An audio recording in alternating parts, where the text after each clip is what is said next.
Cindy. Hello, Mark. We're both wearing purple today. Okay. Or is yours bluish? Mine's bluish. It's Purple. bluish. Yeah. Yep, see? I thought about putting on that shirt and then I thought I would be cold. Yeah, But I love that shirt. Victory. yeah, I do too. Victory suit coat. Yes. It's bright that when you wear it in public, people kind of they glance and then they turn back and look because it stands out. It does stand It's like, out. what was that shirt? What was that shirt? Yeah. How can I get one of those shirts? Kind of thing. So, anyway. How are you, Cindy? I tell you how you get one of those shirts. You join us for Suit Coat every year. There you go. That's it. how you get a shirt. There you go. Oh, How about that? exactly. How about that? Well, I missed being with you last week. Yeah, I did too. But you kind of looked like an alien last week. I did. For those of you that don't know, I kept feeling this pressure on my head and my temple, and it started on a Friday before, and I looked, and John says you've got broken blood vessels in your eye. I said, oh, I didn't know. And then a few days later, it got worse, and then it was like everything in my eye was broken, and so it was bright red. But here's my solution, guys, because it said it should last a couple weeks. Ugliness. I put arnica around my eye, and that stuff disappeared. Arnica is a good thing. Yep. Arnica. Yep. It can be a pill or a cream. It helps with bruising and drawing that out and helping all that. Really? It's natural. And I didn't know if it helped because I wasn't placing it directly in my eye, but it did. It disappeared within a couple days. Where do you put it then if you don't I put it on my eyelid and around my temple. I just literally stuck it all the way around. And it just seeps into somehow it worked. Yeah, interesting. Or you did it. Either way, both are good. I battled dry eye syndrome in about 14 different things that happened to my eye. Right now, I have this eye here. I'm losing.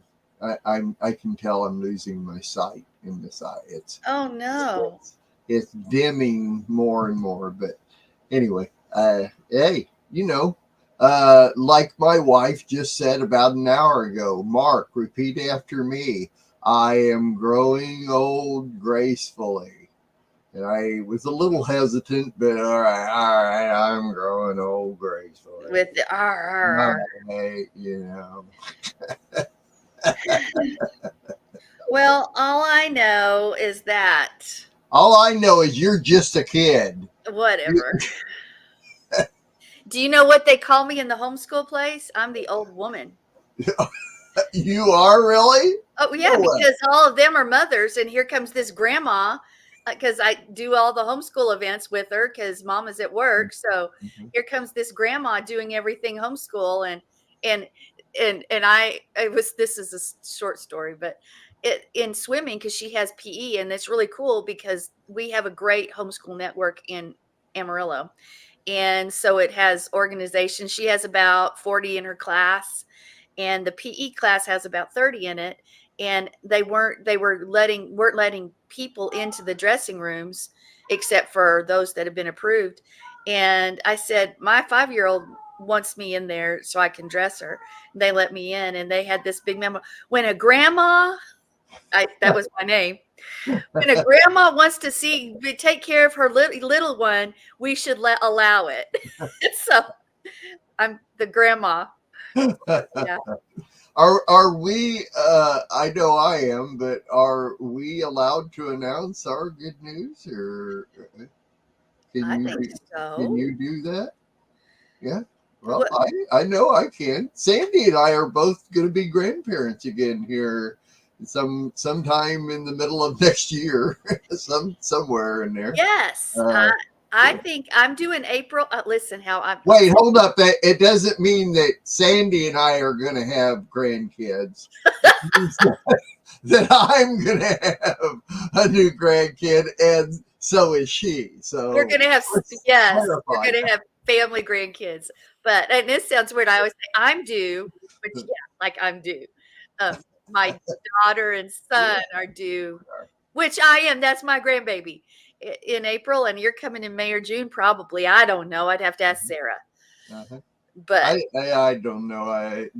They just tell me whatever it is they're gonna tell me. So, but yeah, we're pretty close. You announced at Sukkot, and I found out after Sukkot that it's still a little bit along. So probably pretty close. That's gonna be fun. Both of us wouldn't having it be grandbabies. awesome if somehow we ended up living close to each other? Oh, yeah, 100%. And our grandchildren with us. 100%, guaranteed. I'd love it.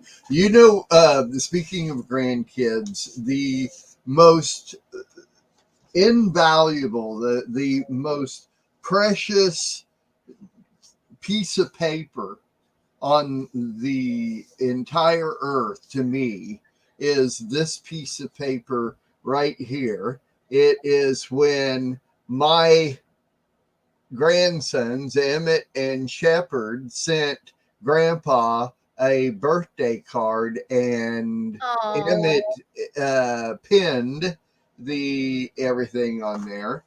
That is the most precious isn't it? piece of paper on this planet. It I really agree. The scribblings and the is. things of our The grandchildren. I love it. paintings and all that. I mean, I have one of his paintings from they probably wasn't more than a year old. They're all the most important, precious things on the planet. Yeah, people always ask me what's valuable. Like there's a question that was posed to me, get whatever's valuable. And the things that are valuable to me are probably not things of value to the rest of the world. Sure, And that's okay. So it really is. It really is. But of course, I don't know, man. With everything going on this planet all the time, it's like, I probably 14 times a day I say, can't we all just get along? I mean, is that so far gone that that's never going to happen? it's never going to happen. Never going to happen. Never. It will happen after there's a new Earth, and even then, it's Even then. questionable. I love it. It's just so many things going on. It's like I watched it. I watched this. There's a documentary that goes back, like as much as 40 and 50 years.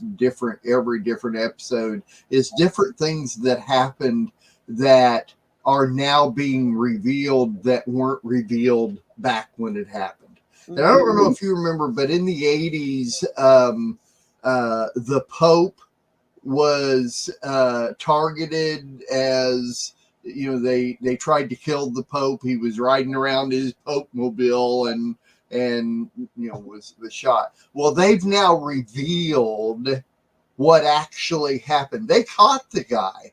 I mean, he was right there, and that was all part of the documentary. But I learned when I watch these different documentaries, especially of old things, I learned so much that I didn't know and probably wasn't interested in back then. But did you know that the Vatican has their own bank? Yes. You did. Do you know how much that bank is worth? It's a massive. They use. I was kind of looking it up after watching this documentary, and they use the word to describe the bank as quadrillion. Okay. We've got to realize that the Vatican is an entity that has a role in these end time events, which is not necessarily good. Where you hear, I mean, it's so much bigger than that, because where you hear they've stored the bodies of things that we aren't, that some would say are, oh, well, that's just not real, like Nephilim and other things are in the Vatican. The Vatican has been in control for a long time. Long time. and it's powerful. It's not, it's so much more than religion, so to speak. And we're not going to go what The kind of business. religion. It is a powerful entity that the crown, and Mhm, there's a few other things that are mhm, super duper powerful that are pulling strings, et mhm. cetera, et cetera. So, Yeah, yes, does the Vatican have a bank? Yes. Is it controlling society? It's been yeah, controlling yeah, society for thousands of years. yeah. But it just it amazes me that it's it's just the money that flows in daily, hourly into this bank, from around the world, all the Catholics around the world. And, of course, every Catholic church is like it's just a funnel for the money coming in, is really what it is, because it's like denominational churches, like just say the Baptist church. You have the Baptist organization, and all the little Baptist churches, they bring in their donations and their money. All that money goes to the church, and then the church gives them enough to survive their church on, and based on how much you're bringing in. If you're not bringing in enough, then fine, okay, we're shutting this church down.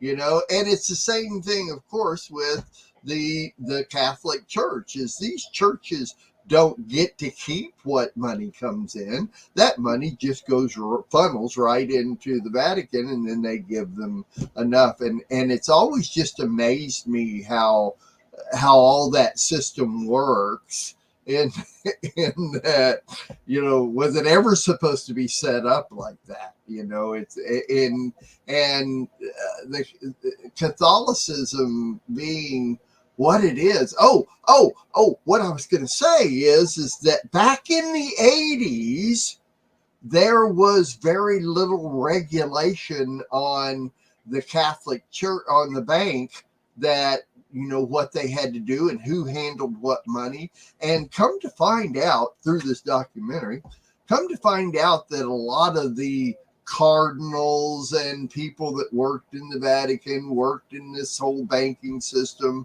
were actually a part of a mafia, and the mafia was using the money to launder their money, the Vatican money, using it to launder the money. I believe it. and, Yeah. and then somebody found out, and they tried to they didn't try to kill the Pope. They just was sending warnings to everybody not to. Anyway, it's just the bank, the religious systems of this world, you know. Agreed. And but see, the Vatican is the most powerful. It has, as Joe said, it has its own laws, it's its own country. And then if you remember, Right. they're trying to they at one point they were trying to move it to Jerusalem. Uh-huh. Uh-huh. And of course that would be all controlling. Uh-huh. There are so many things that we could actually go places with on this topic, Yeah. because Yeah. there's such corruption in religious systems. I'm just going to give it a broad stroke, broad one. Uh-huh. Uh-huh. Yeah. And then remember, the Catholic Church also proclaims that anyone that meets on the first day of the week on Sunday is also a member, though not a tithing member, but a member of their network of the Catholic Church. Huh. Yeah. Interesting. The Pope has said anybody that meets on Sunday is part of the Catholic Church.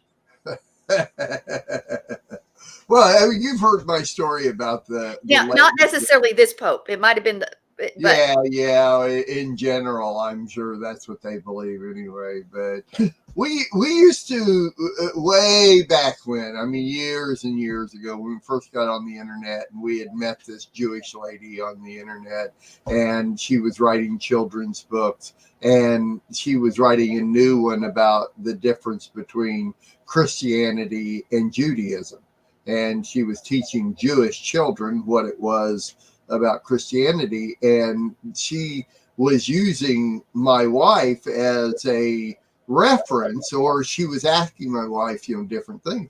Come to find out, she didn't know that anything outside the Catholic Church wasn't still the Catholic Church.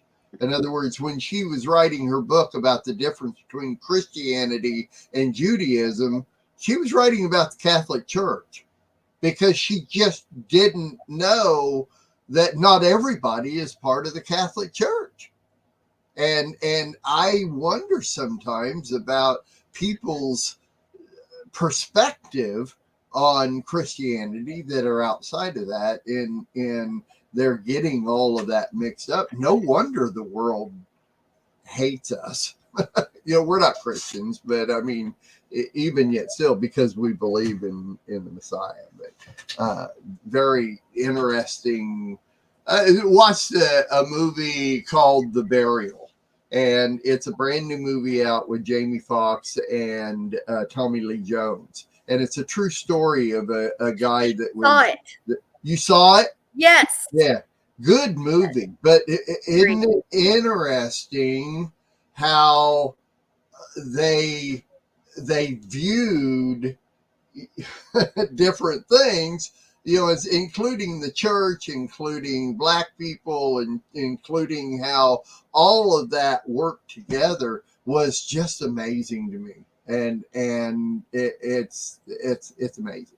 But the perspective of what people know, especially these days, because of all the communication, because of the internet, because of news and how they portray religion and everything anymore. I mean, you get right down to like even Israel, the war in Israel going on right now, and the rise in anti-Semitism. This just brings it out. I mean, law enforcement all over the United States is having to beef up and be aware of all the anti-Semitism that there is, that's rising up. I mean, you don't hear anything about Israel, and you don't hear much about anti-Semitism, but they say that it is just on the extreme rise right now because of what's going on in Israel. And I agree. It is. I'm sure. I mean, it is. That's not it. But isn't it the powers that be? Aren't they trying to divide and stir the pot with in every area that they possibly can, through color of skin, through religion, or Jews, Sure. Gentiles, whatever you want to say. Of course, that's not the way we view things, but the whole point is to stir it up. But we also know that there's a hatred towards the people of Yah. And there always has been, and there always will be. There's enmity, and because the whole point is to um, destroy the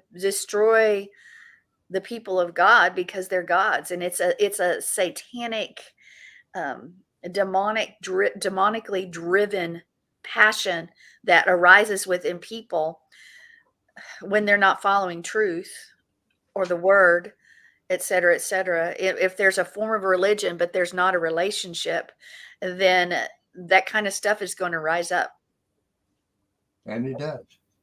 It's the personality of people. It just seems, and I just don't get it. I don't get it, I guess, because I'm not that kind of person. My brain just doesn't think that way. And so to me, it's hard to understand how you can even perceive things that way. Because that's a beast. Yeah, You've heard me say this before. The word, the Torah, defines a human being as one who follows the Torah, literally, when you break it down into the Hebrew. Therefore, since there's always been a fight between first and secondborn and everything, firstborn beast, secondborn human, secondborn man, in order to truly be a human, a man, meaning mankind, who God is, Yah has created, you have to follow his word. Otherwise, you're a beast. We have beasts ruling, beasts reigning, beasts driving things, because they have a different nature. And therefore, should we expect them to act like a beast? actually, yes, because that's who and what they are. Because religion is simply religion. I don't care what you proclaim, it is nothing. It is the relationship that matters, and the relationship with Yah, if it's truly there and there's a passion, a real relationship, then you're going to love your enemy and you're going to love your brother. And when you see anything adverse to that, then we know it's a beast ruling. And it's not according to the word. And people are like, what?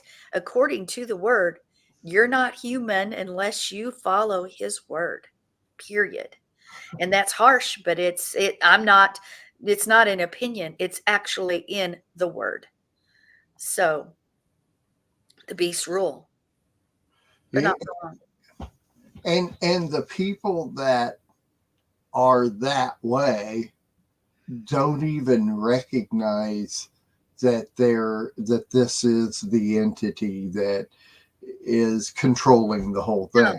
And in other words, they just think this is just the way they are, and how they think and everything. And on the other side, we do know why it's this way and why we feel the way that we feel and that they feel that way.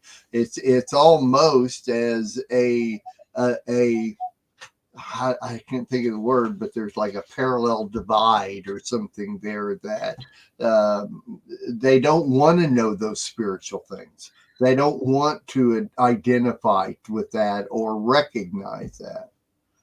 Well, right. Because we're a new creation. They're a different creation than we are. And here's the thing, if That's we true. are born anew and we're a new creation, then we're going to think differently and act differently. And that's why the word constantly says, if you love me, you keep my commands. If you're a stranger to this world, we're a stranger to everybody else. And the world wants bricks and we're stones. The world wants everything into conformity. You asked the question earlier, are we all going to be able to get along? No, there was never anything in the Torah that said coexist, meaning that, if you're this, it's okay. If you're this, it's okay. If you're this, is okay. No, the word is black and white. The word has mishpat, it has judgments and rulings and things in there to help us live this life out to the fullest. And so the world wants everything into conformity. The world wants everything under one rule, under one being the same. And because we will not comply to everything is okay, let's just coexist, we are the enemy. And therefore, the enemy must be removed. And then, no, go ahead. Sorry. That includes, of course, under the big, broad title, Jews. Yeah. That's what I was just going to say. That includes all the different things. I mean, even like just because Israel's at war in the media, in the news, they're not seeing it as the way we see it. They see it as a physical thing and not a spiritual thing that is happening, when in fact it's centuries old spiritual thing that is not any different today than it was back when. I'm looking at a headline that says even Hamas's atrocities can't justify Israel's actions in Gaza. It's like every time I see a news report about anything going on with Israel and everything, it's like I think every news report ought to start off with, remember, Hamas started this type thing, and it doesn't make any difference. It's like even that headline doesn't justify Israel's actions in Gaza. I feel for the people, the regular people in Gaza, but it's like, blame Hamas, don't blame Israel. But that's not what they want to do. They know. In fact, some of the things that are reported that Israel, it's all lies.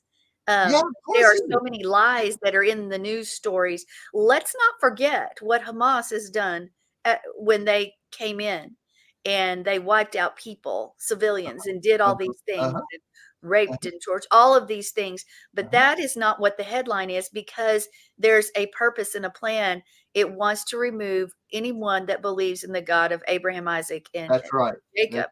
And uh-huh. unfortunately, much of I mean, not much, but there's people in Israel that are part of Israel that are under the title Jewish people that have not that relationship. So what has to come in order for them to drive them back to the God of their forefathers? It has to be tribulation. Tribulation causes us to run back to who our creator is. And hopefully we get ourselves in line before that happens. But Israel is a nation that is plagued with paganism, just like all the rest of That's us. right. That's fact. That's And right. Yeah, I'm with you. They're not the Israel today that God created. That's for but sure. Israel will be, but we need to take That's right. heed, because the borders have been opened by evil powers that be, haha. And you think that those groups aren't, that's what we see protesting and doing all in United States and Europe and other places. Those groups are just as readily going to do the same thing here. Yeah, And because I agree. we've let them in. We let them in. I agree. I agree. There's so many different entities from so many different places that have been uh, planning, have been preparing is better the word, in buying up land and all of that type of thing, and buying up businesses and um, owning Uh, this country out from underneath our us. feet. Yep. But we've allowed it. We have just let it Why? in, and yeah, money. Yeah, yeah, If people would realize that in this situation, money is the source of evil, because money, the greed for power and money, will bring about our own destruction. And yeah, there are other forces driving it. But when you see the little guy is offered $1 million for his land, yeah, well, he yeah, takes it. But yeah, really, should that be our motivating factor? yeah. You got to see the bigger picture, and most people don't look at the bigger picture.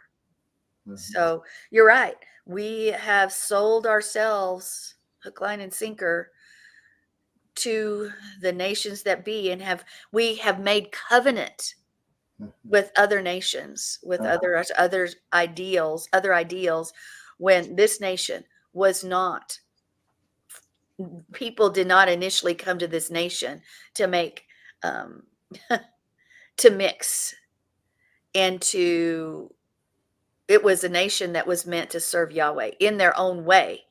In other words, many of them came over as Seventh Day believers, and because they were persecuted and weren't allowed to do that in the countries from which they were from.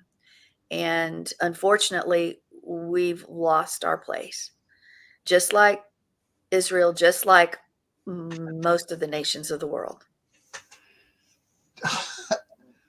Yes, and I I think back to I love to watch shows, movies, or whatever about um, the building of the United States of America, the building of it, the old westerns and stuff, and when lands were. I just, as a matter of fact, I just watched a couple of episodes of a show. It used to be The Gambler. Remember, with, what's his name, that did that song, The Kenny Gambler? Rogers. Kenny Rogers. I have the record. Yeah. Well, the movies, though, were back in the time when they were just developing. It was like a Western of when they were moving across the land and all this. And it has always made me think that back then they wanted to build the most powerful nation in the world.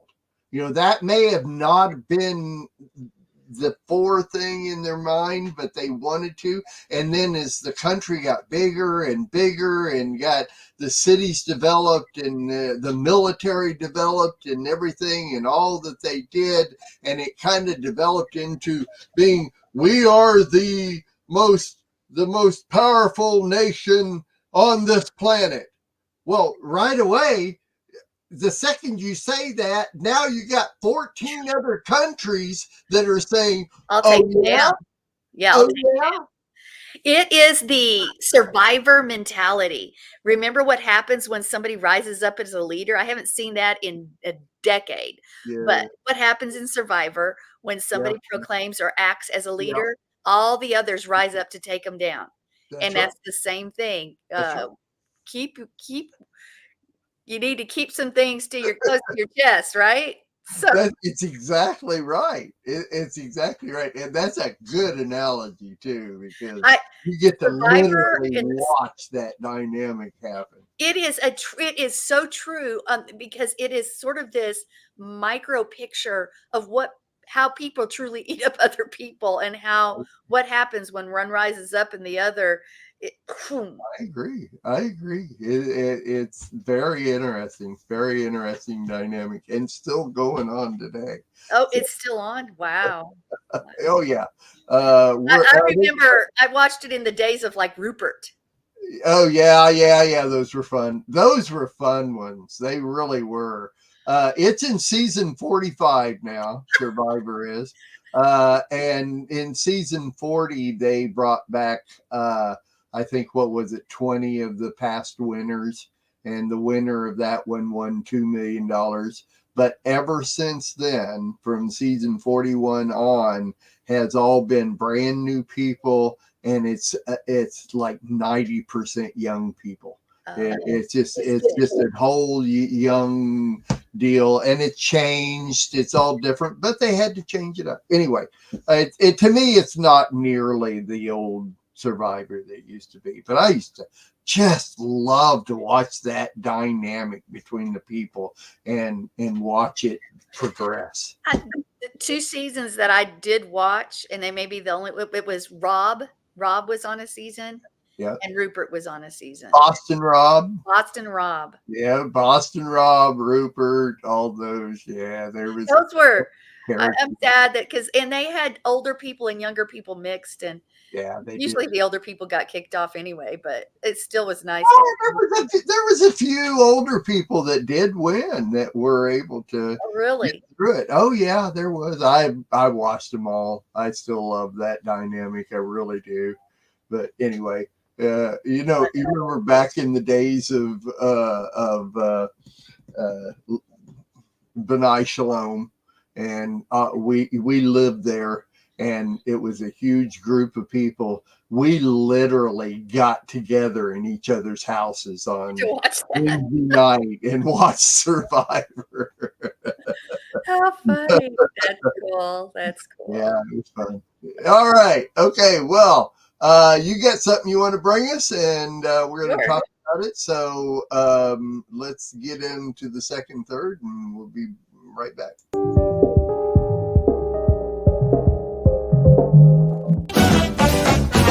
We'll be dancing in the streets, dancing at his feet, dancing in the streets of gold. We'll be dancing in the streets, dancing at his feet.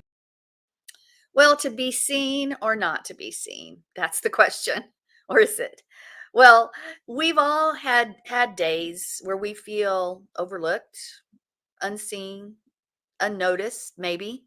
The world rushes by and you can't help but wonder, do people really hear my voice? Does Yahweh really hear my voice? Do people understand me? Does he understand me? Or do they understand my perspective, where I'm coming from? Do they even speak the same language as me? So, but here's the other thing. Sometimes we hide because we don't want to be seen. So we want to be hidden away where nobody sees us, to just sort of fade away. And sometimes that's a mentality brought both of those things are mentalities brought about by different things that have gone on in our lives. And so when you hide behind protective shells, Usually you're the one that's constructed them. You're the one that's built them up. And then you wonder why nobody sees you. Well, nobody sees me. Well, nobody sees you sometimes because you hid. Other times it's because you think that you're overlooked. That by Yahweh, by other people. Does he hear my cry? Does Yah hear my cry? Does he see the predicament I'm in? Does he not understand it's ripping me apart? And truly, to be seen means you are vulnerable, but you think you're not seen. Well, let's look throughout history, biblical history, and we're going to take a female perspective today, but it's not really a female perspective. I'm going to use female examples because we have so many that were crying out that probably had that very same question. Can you hear me? Do you see me? Do you not see the predicament I'm in? And why am I being overlooked? I've seen favor granted to so many other people, but not me.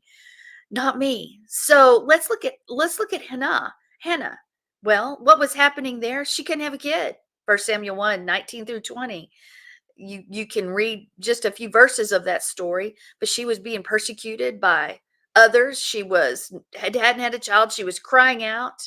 For years she suffered with infertility and the desire to have a child. But the agony she grew every time the other wife, Peninnah, what did she get? She made fun of her, gave her cruel glances, all sorts of things. And then you have Elizabeth. Elizabeth was also crying out, I want a child, and she had the miracle of conception as well. You look at that in Luke. And then you have people from the other side who gave birth to something, Hagar, who actually said, I know the God who sees me.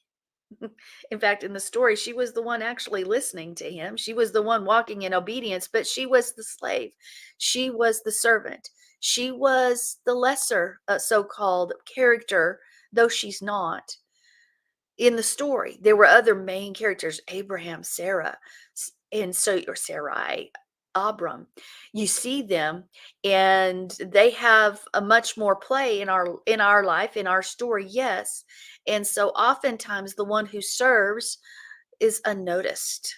The one who gives is unnoticed. Yeah, there were problems she created too. But in each of these situations and more, we could go through a whole list, men and women who were in situations saying, hey, do you not see the predicament I'm in? Do you not see how I've suffered? Do you not see that I have been asking and begging for you, Yah, to show your hand? People out there, do you not see that I need somebody to step in and intervene? Do you want to be seen? Do you not want to be seen? You need to think about that. So let's look at these lies for just a minute. Let's specifically go to Hagar. Yes, she was in despair. She was hopeless. She was weary. She was alone. She was in a society, male dominated, but she was in a situation where she didn't have control. She was the pawn, so to speak, in the story. Yes, there were things that transpired that she shouldn't have done as well, but she still was at somebody else's mercy. And so you look at her life and you're like, oh, is my life reflected in hers or Elizabeth or Hannah or David or all these others? Well, absolutely. We can look at different situations in our lives. And sometimes we may feel like Yah is not hearing me, that we're in this desert place. We've been driven out and we're in this desert place. And then he, of all things, tells us to go back to where we came from, back to the place where it was hard, where we were pressed. Why? Because something's about to be birthed. Oftentimes in those places when we seem to feel overlooked, when we feel, and notice I'm saying feel, when we feel like our prayers are unanswered, like nobody, whether it's Yahweh or anyone else, is hearing us, there's something about to be birthed within us. And that travail must happen first. And to run from the travail will only lead us to another place of more travail, but different and an added situation. Think of Sarah. She added to the issue when she took matters into her own hands. Hagar tried to run away from the problem, tried to run away from the persecution, tried to run away, and she was told to go back. Hannah got on her face and said, hey, I'm going to leave this to Yah, and I'm going to see how he can if he will hear my voice. I know he will. And she's accused of being drunk. Well, she was really walking in the spirit, speaking in an unknown language, so to speak. But she was heard. Hagar was heard. They were seen. Yah took note. He always does. You can't hide from him. He knows what you're going through. And we can learn a lot from the lessons. No matter who we are, no matter where we are, Yah sees us and he knows us. And we can't run away from the problems because that's not the answer. Even if we've made mistakes, he still sees us.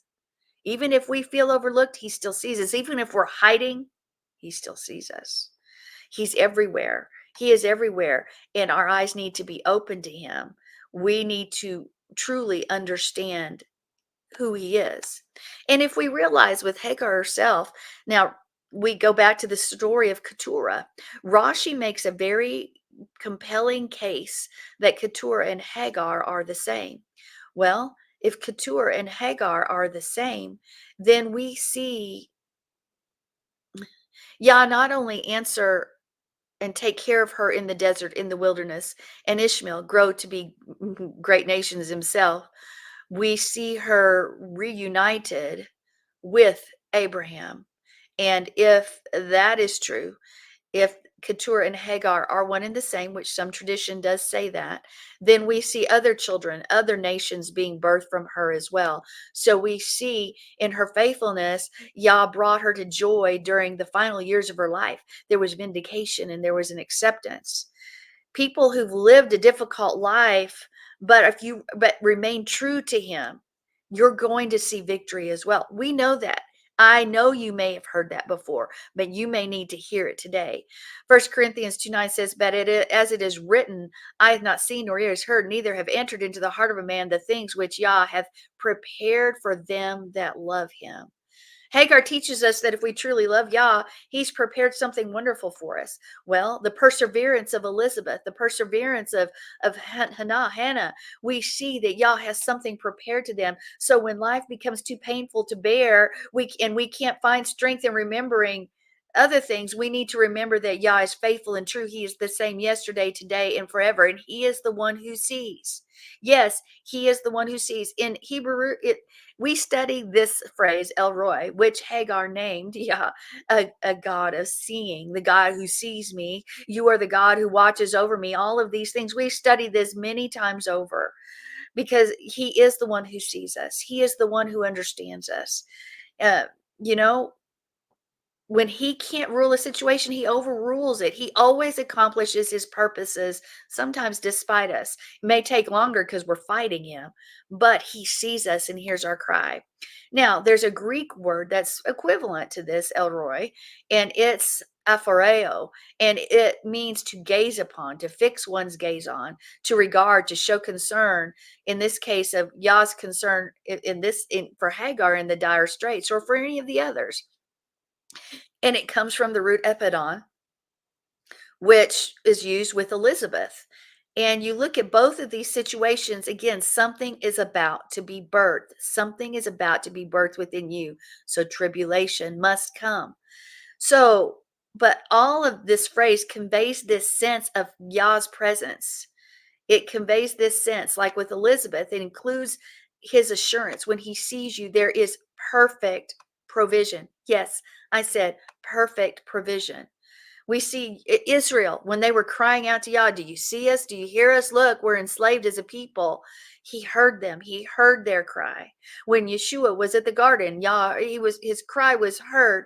So if you're under the hand of a hard taskmaster, or if you think that you've been unseen and you've been working with great effort to try to accomplish something and everything seems to be going wrong, and you're persecuted for what you believe, you're persecuted for your stance, you're persecuted for your vision, Yah sees you. If that vision was given to you by Yah, he's going to make sure it comes to fruition, but the tribulation comes. But we can rest. We can rest in knowing that he sees us beyond anything we could know or understand. A.W. Tozer says the doctrine of God's omnipresent is a great central truth of Scripture. God is present near me, next to me, and this God sees me and knows me through and through. Faith begins, well, it may go on to include 1,000 other wonderful truths. These all refer back to the truth that God is, and God is here.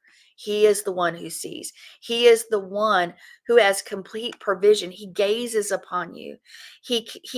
His presence is there. We may not feel it, but are we going to be moved by our feelings or by the word that said he is there? Are we going to be moved by our circumstances or stand upon the truth of his word, knowing he's given me this thing and he will be with me along the way, no matter how painful or no matter how overlooked it seems to be, how I have become the object of ridicule? Yah is still with me. And we've got to remember, as the discussion we had earlier with Mark and I had earlier, we are different than everybody else because we do serve the Yah of Abraham, Isaac, and Jacob. We love Yeshua. We follow his commands. We are alien, which this show was originally started. The whole thing started with we're not really from here anymore, are we? Right? We are only visiting this planet. And that was the premise of this show all along. And it was fun and it was great. But we need to remember that is not our destination. Where we're sitting and where we're at, that's not our destination. We have another destination. And in the midst of tribulation, it will increase, but there is something being birthed within you. So take hold, take heart. Don't lose vision. Don't let the cares of the world overwhelm you. Don't get distracted either. That's another thing. Don't get distracted because he sees your cries. He has an answer, and something amazing is about to be birthed. But guess what the enemy wants to do? He wants to get you to abort that thing because you're dwelling on the things that you're overseeing, overlooked, that you're hiding away so nobody can see you either way, to be seen or not to be seen. Don't allow that to happen because there's plans and purposes he wants to fulfill within you, within his plan. He wants to participate with you in his plan. He has that provision for you, but sometimes you have to walk it out, the hard stuff. You have to go back to that place of difficulty. You have to go back to that place of persecution, but you'll survive. In fact, you will thrive because your trust is not in man, but your trust is in him. Your faith is in Yah. Your faith is in Yeshua and his word. You wield the weapons he's given you. You wield praise. You wield his word. You wield those things. You proclaim, you declare, you praise over the situation. You change your perspective and say, Father, let me see this situation from your perspective. Let me see my persecutor from your perspective, or my persecutors, and realize that something good is coming, and something good is already there because you have been seen. No matter how you've tried to hide, no matter how you feel you've been overlooked, Yah sees you. He knows you, and he's placed that thing within you. Stand on the promise and expect the answer. Mark.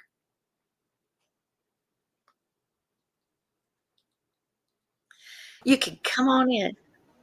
I was trying. I couldn't get my mouse in the right place. Oh, expect. Okay. Yeah, I expect. Come on, God. I expect you to do everything. And, no matter what it is, I expect you, Father. You grow into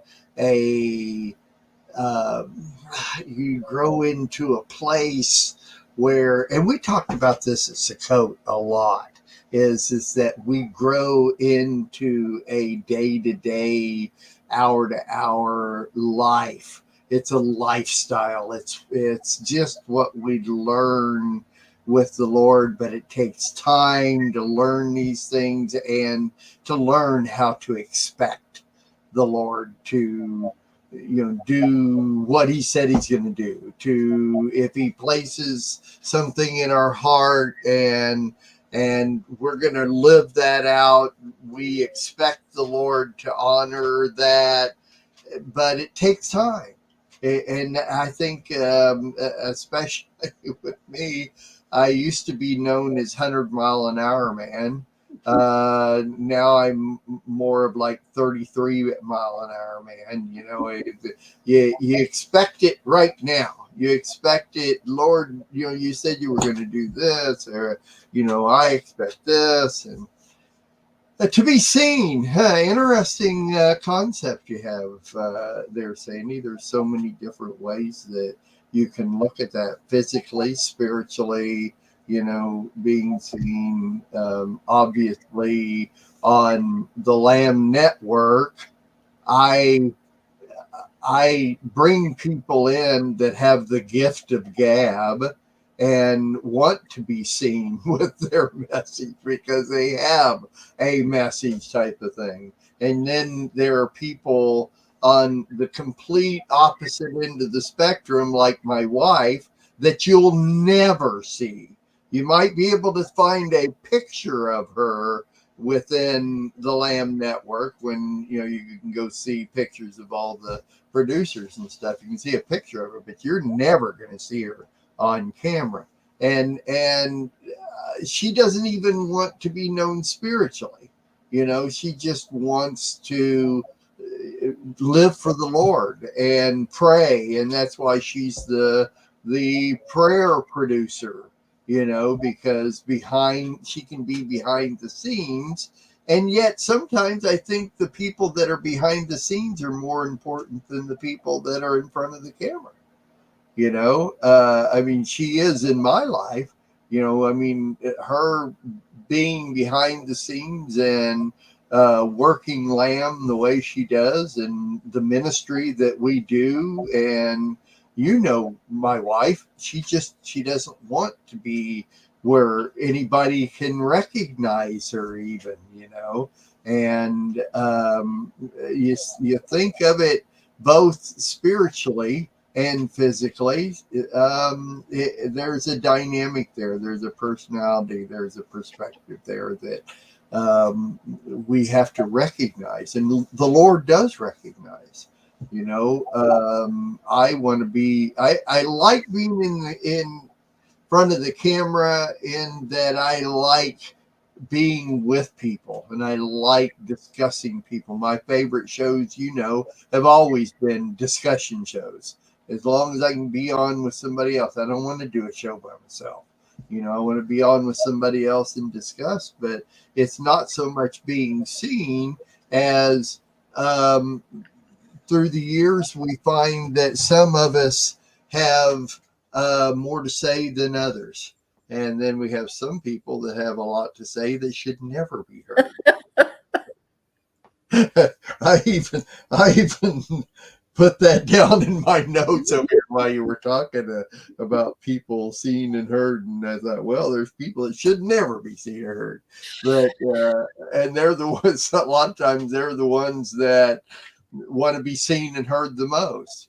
And you've heard me say that, you know, through the years, we're now in our 12th year of broadcasting on Lamb, and it's always the ones that come to me and say, hey, can I do a show on the Lamb Network? And if I allow them to do it, then there's nothing but problems from day one. And it's always not physical problems. It's everything. It's the problems of their message and all of that kind of stuff. And so it's rare that I ever let anybody on. I gotta know everything about your ministry. And so that's why I say it's the Lord, as long as we stay in tune and we live our life with the Lord. I like to say it that way. It's not, you know, we live it for the Lord. We live it, you know,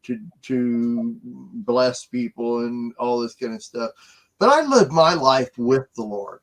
It's just, you know, the Lord is just a part of everything I do and how I think and where I go and all that kind of stuff. It's only when you get to that point in your life that you're really secure. when you're battling whether or not you should do this or you should do that, or what kind of life, what should I study, what should I be, when you're constantly battling all those things to try to make your life work, then you're struggling, and it's really, you're not really living the way the Lord wants you to live, because he wants us to be comfortable in our lifestyle and who we are and how things are.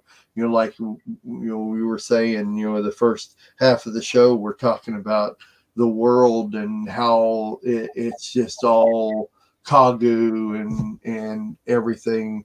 It's like it's like that's not the way that it's supposed to be, and we don't sometimes realize that we're here to try to balance things the best we can, because if there's no, and of course everything is out of balance, but if we weren't here, then it's time to destroy the world. So we have to be here. We have to be public. We have to be seen, and we have to be heard. And, no matter what the Lord has shown us and how to be and everything, we have to be that way. We have to be. Otherwise, the world has nothing to fall back on, and so anyway, that's the way I see it. It's good. That's good. Scud. It's very scud. Scud. New word. Need to put it on a flashcard. I've been making a lot of flashcards lately. So. Oh, there you go. Yeah. That's what it is. So, well, let's see. Social media. My gosh, man! Social media has just brought out people that should never be heard. True that. It's just like social media has just exploded all the being seen and heard things in the world, and it's just I guess the way it has to be in these last days. It's so funny because in my early days of serving the Lord, I was told that there is it's a scripture, but that says, "In the last days, all will be seen," or something like that. I don't know what it was, but I've never found that scripture. I know that there will be things that we'll be able to see, and today we can see what's happening in real time anywhere in the world.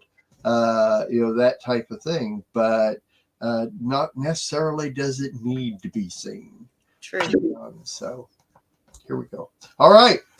We're only doing an hour show now, and we're done. I forget that we're right there. So we are. We are. Thank you for joining us, everybody. Those who watch now and later. Yes. And we will be back next week. Yes. Thank you all for joining us, and we'll see you next week. So Shalom. God bless. Where am I at here? Oh, okay. No, that's not what I want to play. I just don't know where I'm at.